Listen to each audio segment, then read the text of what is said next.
Hello, I'm Brigantia Blackbird of Blackbird's Brew. Happy Tuesday. If you've been following this channel, you'll know that on Tuesdays I like to discuss problems and challenges that are particular to the pagan world or that we're looking at through a pagan lens.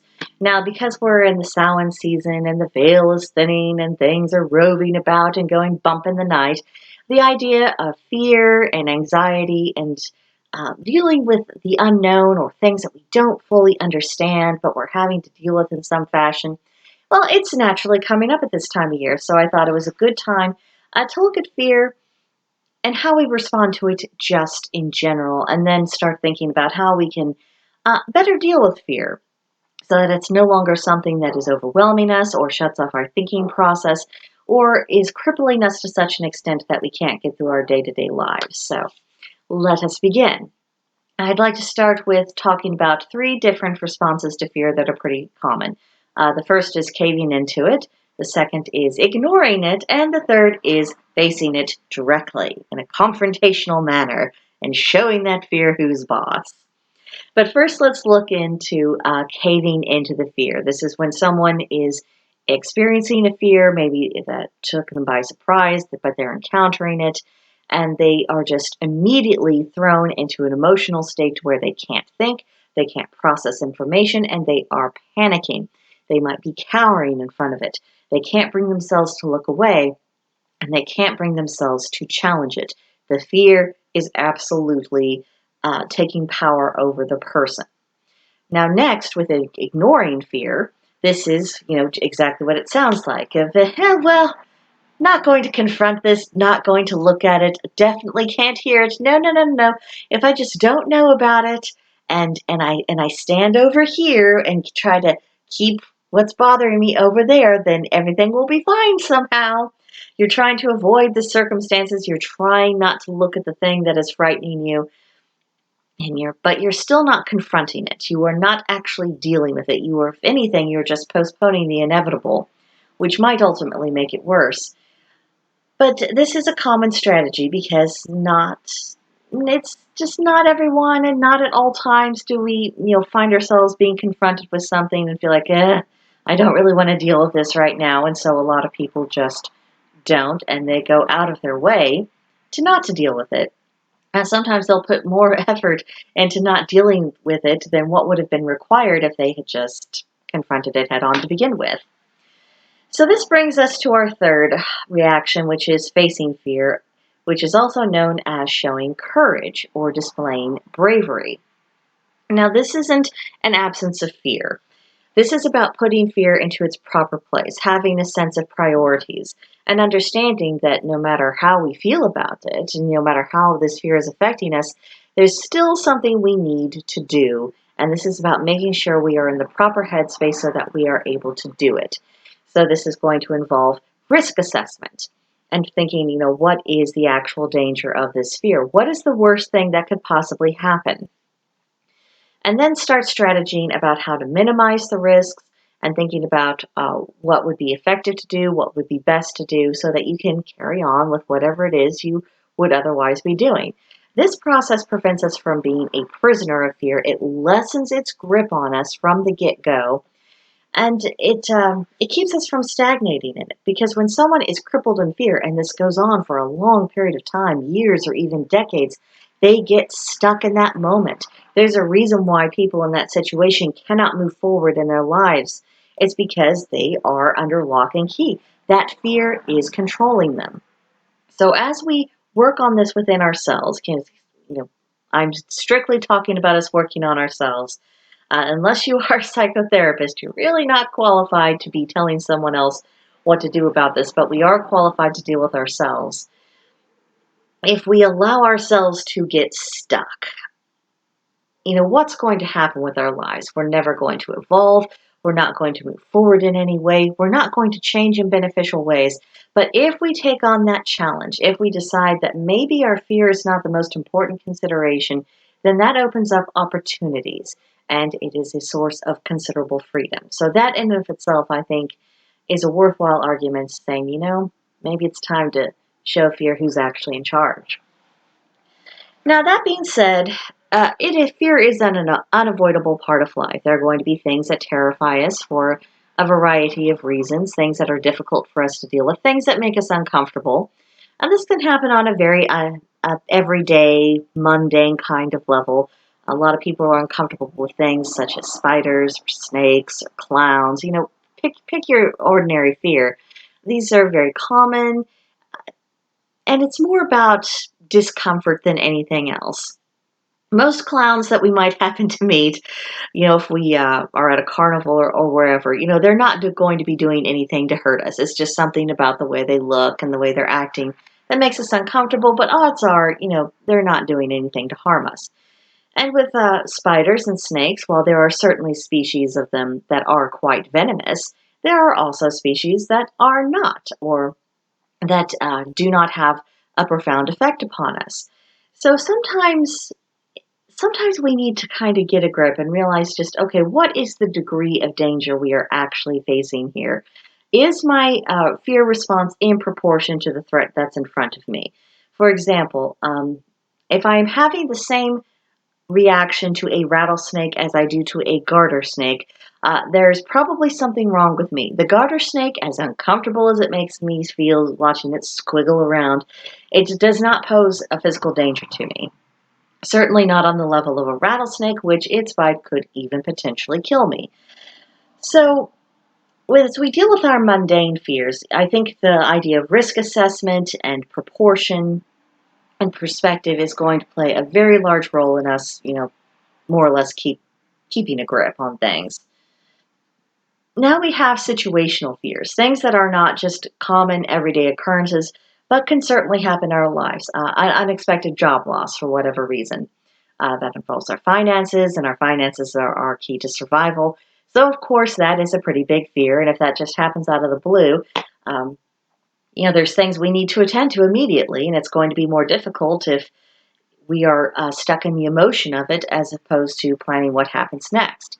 Another thing that a lot of people are afraid of, for good reason, are natural disasters.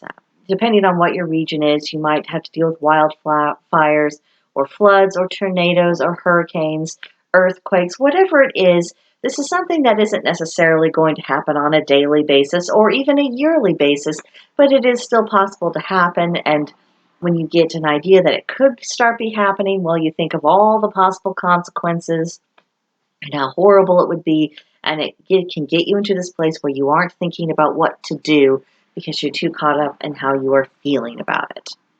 Another thing is sometimes we encounter people who just intimidate us, and they might not even be doing it deliberately. Some people just have an air about them, and it can be intimidating, and sometimes intimidating moves into anxiety, and then that develops into fear, and then suddenly we are finding ourselves afraid of another human being who probably does not intend us any ill will of any kind. But it happens. So again, trying to get back into the a more rational mode of thinking of, yes, this boss is kind of intimidating, but we're here to do a job. This person doesn't seem to be criticizing the work that I do. Things are probably okay. This is probably a me problem rather than a them doing anything nefarious towards me problem. Now, the third kind of fear I want to touch about is overarching fears, kind of larger than life fears, the big stuff, things that are utterly beyond our control. Pandemics is one example. Even if the pandemic isn't particularly lethal, that doesn't mean that people aren't going to panic about it, as we have daily proof. By the way, anyone who's ready to calm down about that, good. It's time. Moving on, though, other big stuff, civil unrest, wars, collapse of civilization. I think really in our own country and in our own culture, we are seeing a civilization level kind of collapse. Things that the status quo obviously isn't continuing. There's a lot of disagreement about what is the best pathway forward. And there's a lot of points of view out there that are absolutely diametrically opposed, and they're getting more extreme, more in your face, and ultimately it is starting to become more violent. And of course, it does inspire fear. It is a frightening thing. But again, whether you're talking about the pandemic or we're talking about, just what's been going on within our own country. If we are overwhelmed by our fear and we cannot think about what to do, that is going to get in the way of us coming through it, surviving it, and really remaining intact as a human being. Something to think about now while we still have a little bit of time to work on our own reactions to things, work on our fear management. The third overarching fear, you might find it a little odd I put it in this category, but I'll tell you why in a moment. It's dealing with crisis of faith or a crisis of worldview.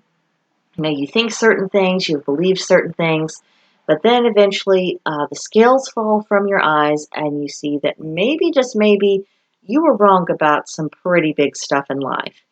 Maybe you might even think you've been wrong about everything in life.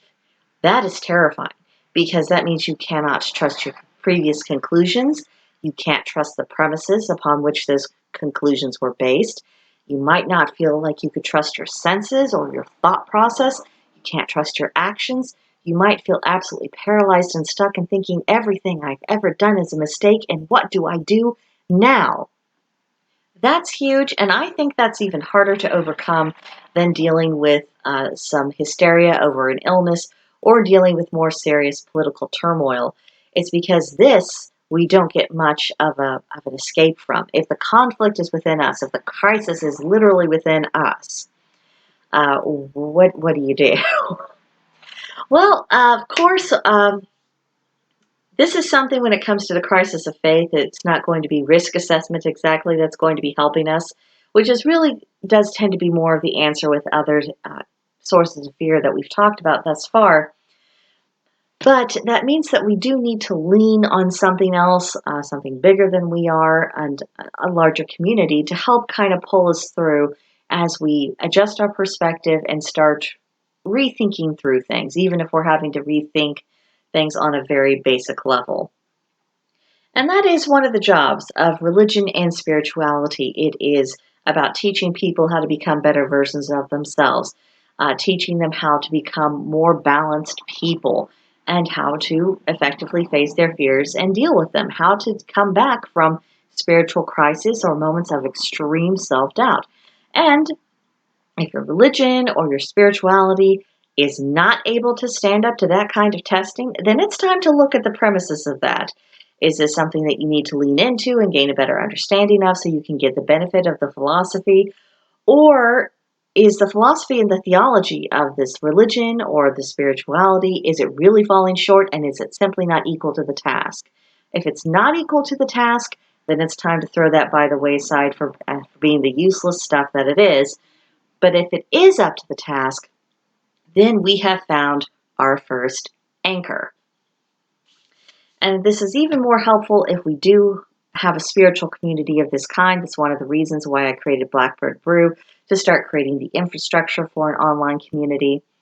And because it serves as a support system. We can wrestle with very deep-rooted issues, and everyone in the group may not be dealing with exactly the same thing or be able to relate 100%, but they can be there for you. They can be there to kind of talk things through, and sometimes just talking things through helps put issues back into order in your own mind. And even if someone hasn't given you the answer, they have helped you get past that crippling aspect of fear. They have helped you get past kind of the paralysis of I don't know what to do and your brain shutting off. They get that going again, and they are able to suggest spiritual things that can help you, whether it's meditation, prayer to deities, different kind of rituals. It's about finding coping mechanisms to help you get through this crisis and go through that process. And yes, this does require bravery. But cultivating bravery makes us stronger and better people. And when we are choosing to be brave and deal things, and that's what I'm talking about when I'm talking about bravery, it's dealing with things even if we are afraid. Giving that fear less of a priority than the job that needs to be done. But when we do this, it builds up our psychological muscles. And over time, we can become less bothered by things that might have absolutely crippled us. It's about that gradual road towards becoming stronger. And I would say that keeping fear in its proper place, it helps us be just healthier. Because for one, we don't have the stress of the fear taking itself out on the body, because I think it's well understood within the medical community and society in general that stress is a killer. And whenever we're experiencing mental and emotional stress, that's going to have physical side effects. But again, it's not about that we'll never feel fear again if we're learning how to deal with fear in a healthy way or keeping fear in a in a more subordinate position within our brains. So it's not about not feeling it. I think that isn't possible, but it is a question of what do we do when we experience it and when we have healthier reactions. It shows up, with us physically, psychologically, even spiritually. Because despite how overwhelming fear can be sometimes, it really isn't the end all be all. That is an illusion that our own mind conjures to torture us because our brain doesn't feel like dealing with it. But life goes on. Life will keep going on whether we're crippled with fear or not, whether we are successfully meeting a challenge or not. And sometimes we have to resolve to move forward in spite of our fear. We can't always afford to wait for it to pass or to have someone else there to hold our hand or to be in the mood to deal with it. Sometimes we simply have to look within, gather our strength, decide I'm going to be brave today and confront it and deal with it and let the chips fall where they may. Because sometimes after we have faced our fear, it's revealed to us that, whoa, the thing we were afraid of, whatever it was, it's not nearly as bad as we thought. It's not as powerful as we thought. It's not as important as we first thought. And this can be a tremendous relief, but it also boosts our confidence. Now, it might not necessarily, but sometimes just that little boost, it can be enough to make us decide, maybe I can face my other fears. Maybe I am capable of dealing with things in life better than I thought I could. Maybe the things that I'm so worried about, it's just not as big of a deal as what I originally thought. Or maybe I do have access to better coping methods. Maybe there's a way to actually solve the problem altogether. This is obviously a healthier frame of mind. And it also, we're not evading challenges, we're facing them head on, and we're doing so, if not cheerfully, but at least confidently, robustly. We are giving more energy to working towards solutions than we are towards the fear itself. And where we place our energy has a huge impact on us, just in general. And the more we get into spirituality and the more we study our craft, the more we learn just how important where our focus is. If we are focused solely on our fear, that means all of our energy is fueling that fear. It's gaining power from us. It's like a parasite on us. But if we are experiencing the fear and then we refocus our attention on what we can do about it, and I mean do about it constructively, that is starving the fear to where it only has its own energy to feed off of. We're not giving it anything more. And the energy that we do have at our disposal, it's being redirected into something that's proactive, something that is going to be helpful, something that is going to, over the long term, help us go forward. So that was my thoughts on the subject of facing fear for today. I hope it was interesting and useful. I'd love to hear your thoughts on it. You are very welcome to join us on our Discord group at Blackbird's Brew. There will be an invitation link in the description box below. And as always, if you enjoyed this, please like, subscribe, and leave a comment if the spirit should so move you. But that's it for now. I will see you in another video. Bye.